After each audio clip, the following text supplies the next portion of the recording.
Under the sun-scorched sky of Lake Victoria, men with pickaxes and hope still strike the earth by hand. But this time, as the dust settles and bulldozers roar, something far greater than gold is being unearthed. A $523 million gold project called Nyanzaga has begun in Tanzania, not with loans or foreign aid, but with the promise of a new kind of partnership, a promise that says, we'll take your capital, but we will not give you control. The state holds 20%, the people expect more, and the continent is watching. But behind the numbers, behind the contracts written in boardrooms far from the mine, one question remains. Can you partner with power and still protect your sovereignty? Burkina Faso says no. Under Captain Ibrahim Traoré, they've taken everything back: the land, the mines, the terms. No negotiations, just ownership. 2 roads now stretch across Africa's red soil. One paved with diplomacy and balance sheets. The other carved with fire, sweat, and refusal. Which one will endure?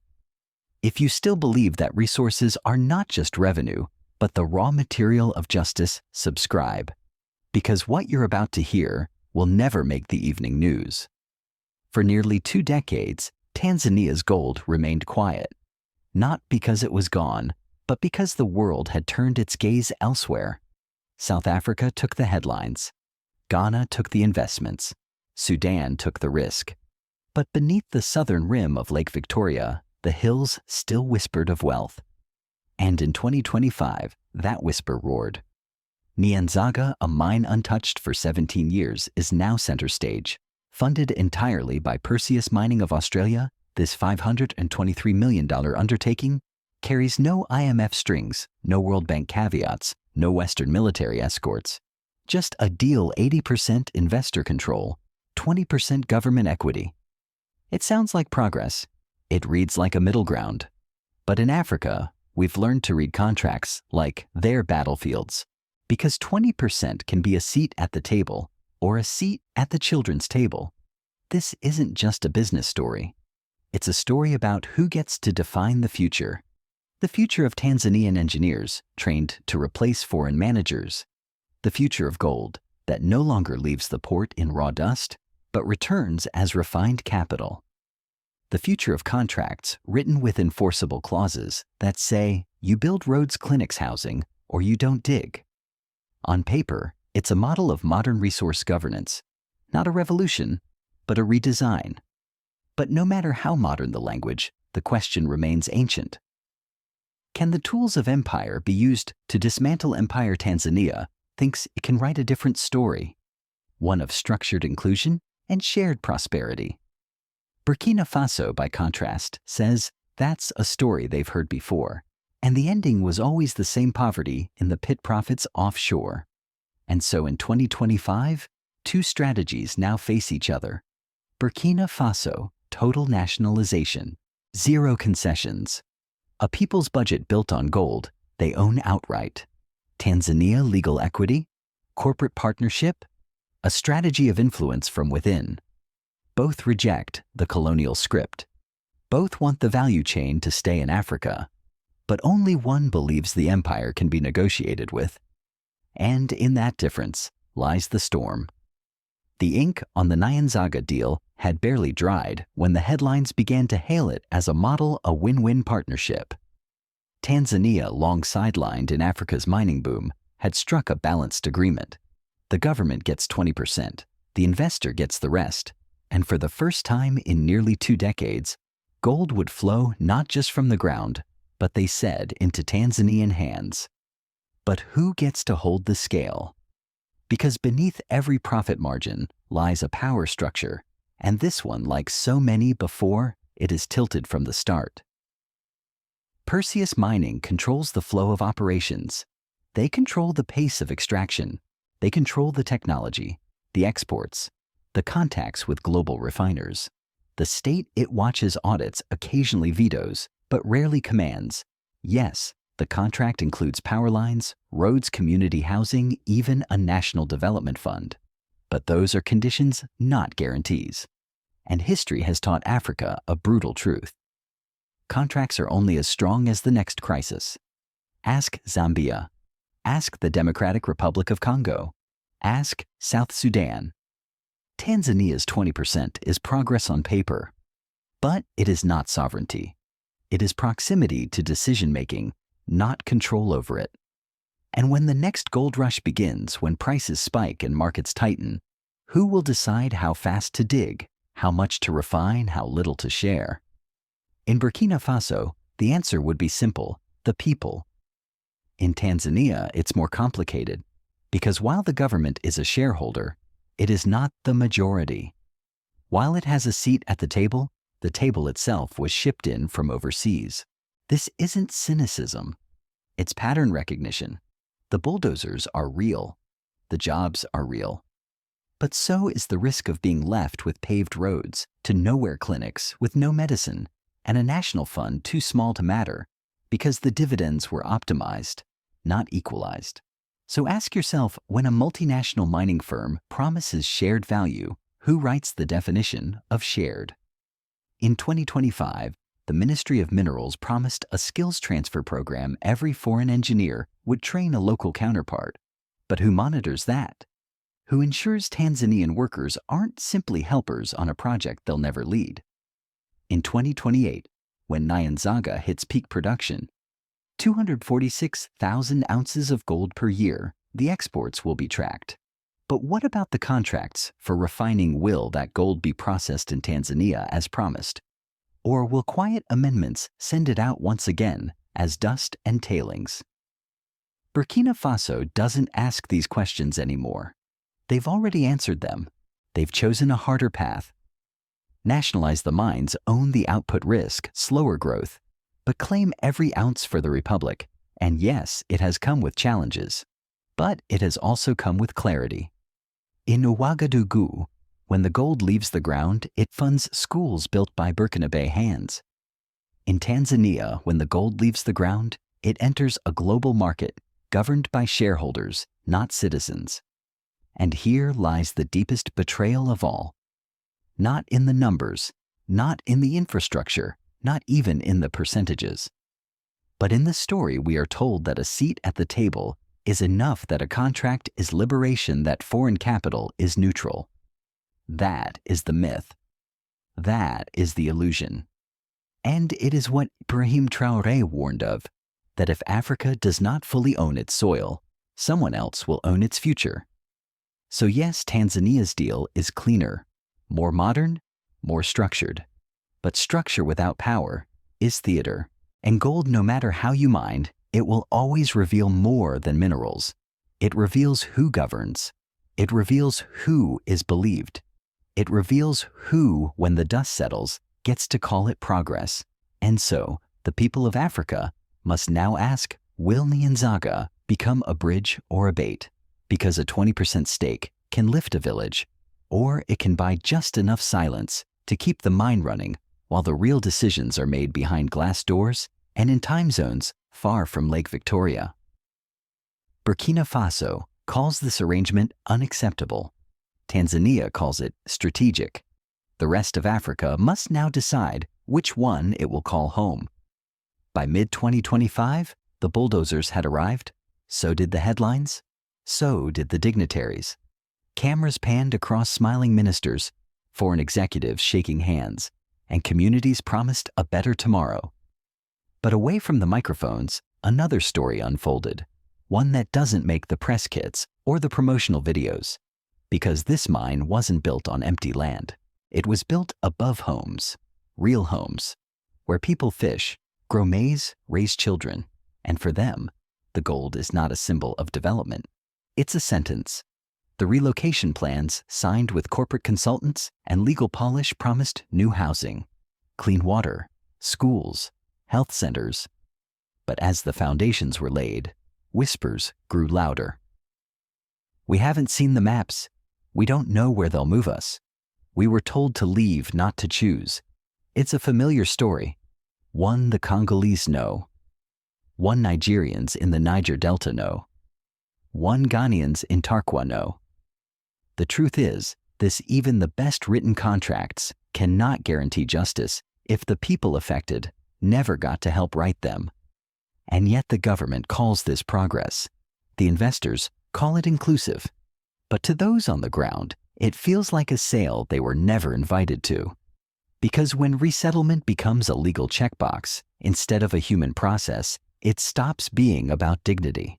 It becomes logistics, and logistics forget that people aren't numbers. Even more telling is what remains silent in public discourse: who refines the gold. Yes, the plan includes local processing. Yes, it includes skills transfer. But who owns the plants? Who runs the software? Who holds the patents to the technology? The answer isn't Tanzania. It's not Africa. It's Australia, Canada, Europe. So once again, the continent risks becoming not a maker of value, but a vessel, a transit point, a toll gate to someone else's profit. And this isn't just about metal.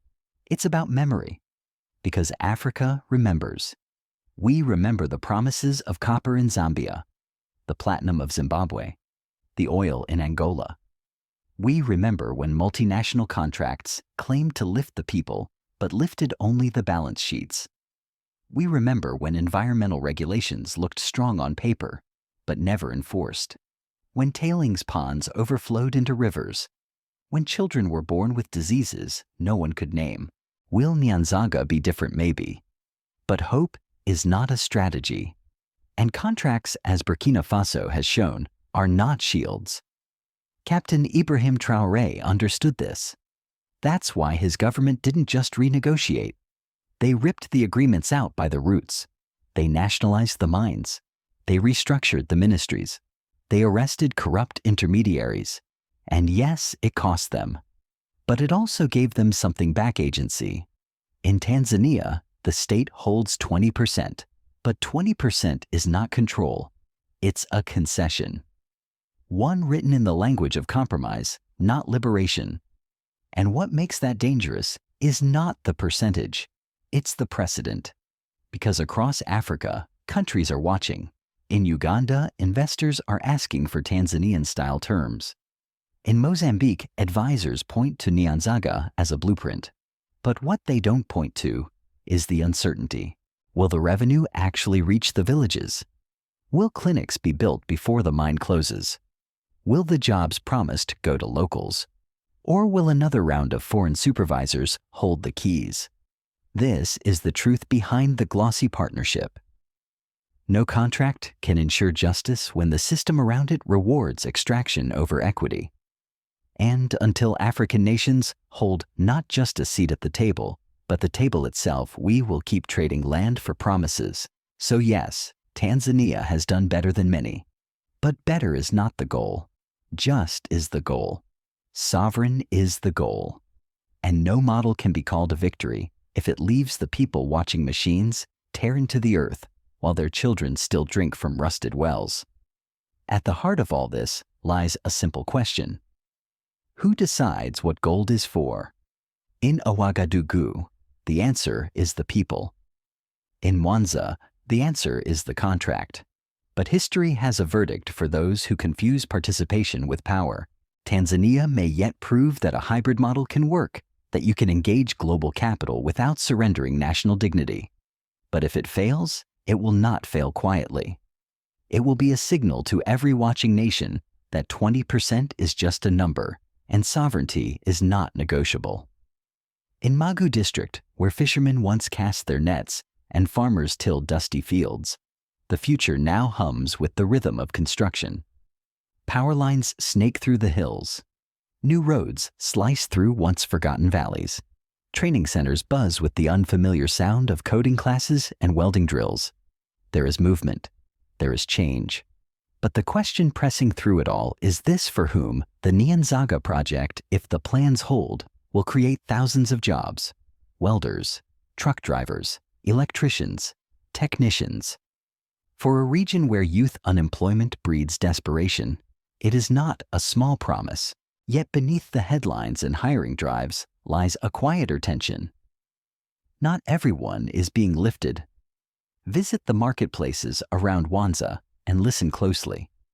You'll hear pride, but you'll also hear frustration.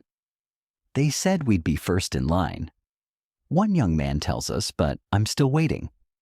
Another says, the trainings are full, the forms are gone. I don't know who they picked. This isn't sabotage, it's systemic. Because when opportunity arrives, wrapped in bureaucracy and bound by corporate timelines, those without connections or literacy get left behind. Even the promise of skills, transfer legally binding on paper, is fragile in practice. Who ensures that foreign engineers actually mentor their Tanzanian counterparts? Who tracks whether supervisory roles are truly handed over? Will the ministry audit these transitions? Will they publish the results? And if they don't, who will know this is the shadow that trails every African resource deal, not just what is written, but what is lost in the spaces between the lines? It's why Ibrahim Traoré rejected the model outright. In Burkina Faso, jobs aren't a clause. They are the mission. Mines are not private outposts. They are national factories. There, the People's Guard doesn't just defend land from insurgents. It defends the gold from leaving. In Tanzania, the mine hums. But the danger hums louder. Because with every new conveyor belt, every crane, every shipment, the state becomes more entangled with global capital and more exposed to its volatility. What happens when gold prices fall? What happens when a new government takes office, one less committed to equity? Will the development fund stay sacred? Or will it become another pocket? The consequences are not theoretical. Africa knows what happens when expectations rise faster than accountability. It breeds not just disappointment, but rebellion. Ask South Africa in Marikana. Ask Nigeria in the Delta. Ask the youth in Senegal who lit tires not for oil, but for the right to be seen. That's the real risk, not that the mine fails, but that it succeeds for the few. Because when gold begins to flow and the stories of success echo through the media, the assumptions harden. Look how well it's working. No need to ask questions now. But that's when the people stop getting answers. And in those moments, inequality doesn't just deepen, it adapts. It wears a cleaner suit. It speaks a softer tone. It hides behind project dashboards and quarterly reports. Burkina Faso won't allow that. Not anymore. Their model is harder, slower, more bruising. But it's theirs. In Tanzania, what's unfolding is still a test. The institutions must hold. The audits must be public. The 20% must mean something more than numbers, it must mean dignity. If it doesn't, the consequences will not only be economic, they will be spiritual. Because nothing breaks trust like seeing your land turned into capital and your name left off the ledger. So, yes, the gold will pour. But when it does, who will hold the cup? A government answering to its people. Or a boardroom explaining profits to shareholders. In this moment of promise and peril, Tanzania stands at the edge of a lesson Africa has paid for too many times. This time the people are watching. Across Africa, a quiet revolution is unfolding, not with flags and marches, but with legal clauses and sovereign demands. From the copper belts of Zambia to the oil fields of Angola, the old model of extraction, foreign-owned, export-driven, people forgotten, is being challenged by a new generation of leaders who are not afraid to redraw the rules. At the center of this pivot stand two nations, two models, two visions of what it means to own your future. In Burkina Faso, under Captain Ibrahim Traoré, the revolution is sharp-edged. Full nationalization. No foreign troops, no external arbitration. Every ounce of gold and every inch of phosphate belongs to the people. Revenues are channeled directly into local infrastructure, roads paved by Burkinabe hands, schools named after local heroes, not donors. It is the hard road, but it is theirs. In Tanzania, the vision is more measured but no less intentional. The Nyanzaga deal stakes out a middle path: invite foreign capital, but on Tanzanian terms. Retain 20% equity. Mandate skills transfer. Legally bind social responsibility. Build the value chain on home soil. Make partnership conditional on contribution. This is not passive cooperation. It is tactical engagement. But here lies the strategic tension. Can structured partnership achieve what uncompromising sovereignty promises? Because while Burkina Faso has reclaimed total ownership, it also shoulders total risk. Isolated from Western capital, it must now build from scratch with limited reserves. Few technical partners and an international community that watches more than it helps. Tanzania, on the other hand, gains access to expertise financing and global networks. But access comes with exposure. And exposure in Africa often comes with erosion of autonomy, of revenue, of long-term control. Both models are valid, but both are vulnerable. What makes Burkina Faso's path powerful is not just its defiance, but its clarity. There is no ambiguity in who owns the mine. There is no fine print about who gets to decide. The state is the operator, the regulator, the beneficiary. And most importantly, the people are not spectators. They are participants. What makes Tanzania's model compelling is its potential to scale to show that African nations can write smart contracts, retain value, and still engage global systems without submission. But this model requires an institutional spine, a government that enforces, not just signs courts, that protects citizens, not foreign investors, media that reports, not repeats press releases, a public that stays vigilant long after the cameras leave. Without those, even the most equitable deal becomes extraction by another name. So where does that leave Africa? At a rare and fragile fork in the road. For decades, the continent was given two false choices: accept aid or suffer isolation, accept concessions or lose the project, accept the crumbs or starve. But today, thanks to leaders like Traore and projects like Nyanzaga Africa, is beginning to imagine a third path, one where the terms are not dictated, but debated. And this is the greatest strategic shift of all. The debate is no longer whether Africa can develop, but who gets to define what development looks like. The West sees nationalization as dangerous. Investors call it risky. But the real risk, as history shows, is doing nothing, letting another generation of Africans dig only to watch the wealth disappear across the ocean. So as we compare Burkina Faso and Tanzania, we are not comparing success versus failure. We are comparing two kinds of courage: the courage to stand alone, the courage to negotiate without kneeling. Each comes with a cost. Each demands a different kind of backbone. But for the first time in decades, the continent holds the pen. Nowhere is this more clear than in the wave of new legislation sweeping African parliaments. Laws mandating local processing clauses, enforcing equity shares, national funds ring-fenced from general budgets, community development built into operating permits. These are not slogans. They are structures. And they were not born in Geneva. They were born in hardship in the empty pits of Mali, the poisoned rivers of Ghana, the silent clinics of Congo. This is not theory. This is correction. Nyanzaga may yet prove that structured partnership, when held to account, can work. But if it falters, it will not only damage Tanzania, it will strengthen the case for full sovereignty for the Traore doctrine. What we don't own, we don't touch. So Africa must watch closely. Because the choice is no longer abstract. In every capital, from Lusaka to Bamako, from Nairobi to Dakar. Ministers, civil society, youth coalitions are asking, what model will define our century? A contract with caveats, or a constitution with conviction? The answer will not come from CEOs. It will come from citizens.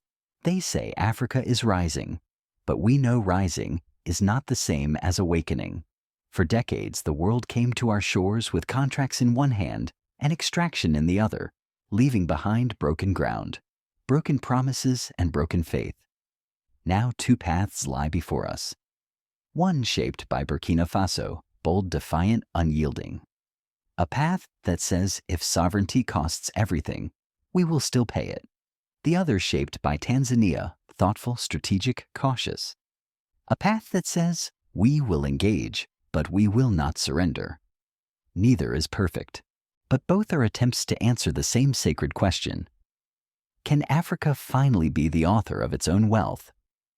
So we ask you not just as viewers, but as witnesses to hold this question.